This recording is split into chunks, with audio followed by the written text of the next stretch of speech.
नमस्कार. मी प्रताप नामदेवराव जगताप, करमाळा काँग्रेस तालुका अध्यक्ष.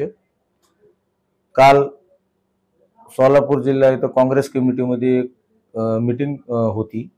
त्या मीटिंगसाठी आपले माजी खासदार पुणे जिल्ह्याचे मोहनदादा जोशी आले होते. तर पक्षाच्या काय घडामोडी असतील, पक्षामध्ये सध्या कार्यकर्त्यांच्या काय अडीअडचणी असतील, ह्यासाठी आम्हाला काल मीटिंगला बोलवलं होतं. आपण पाहतोय की काल तुमची काँग्रेसची बैठक झाली. गेल्या अनेक दिवसापासून सोलापूर जिल्हा अध्यक्षाचं पद रिक्त होतं. त्याबाबत काय चर्चा झाली का? हो, झाली. त्यावेळेस मोहनदादा जोशी यांनी सांगितलं, कोणाला जर इच्छुक असेल तर त्यांनी आपापलं मत मांडावं. आपण देखील जिल्हा अध्यक्ष पदासाठी इच्छुक असल्याची माहिती मिळते. काय त्याबाबत काय चर्चा झाली का? हो, झाली. आम्ही पत्र दिलं.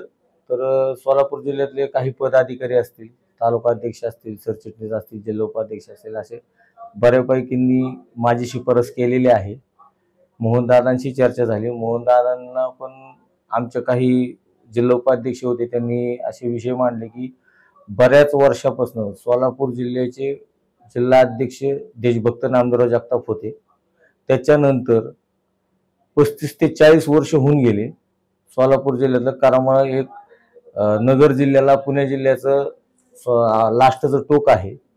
तर आजपर्यंत आपल्या तालुक्याला जिल्हाधीशपद भेटलेलं नाही.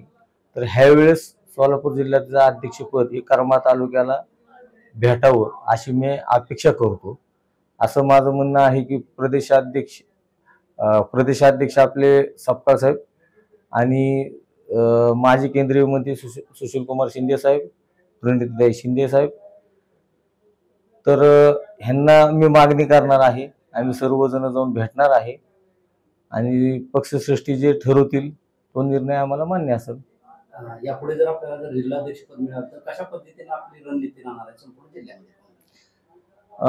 सोलापूर जिल्ह्याची रणनीती ही मला वरिष्ठांशी चर्चा करून त्यांच्या मार्गदर्शनाखालीच मला चालावं लागेल.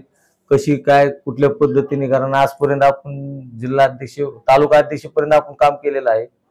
जिल्हा अध्यक्ष पातळीवरचं काम मला वाटतंय की मी खूप छानपैकी करू शकतो.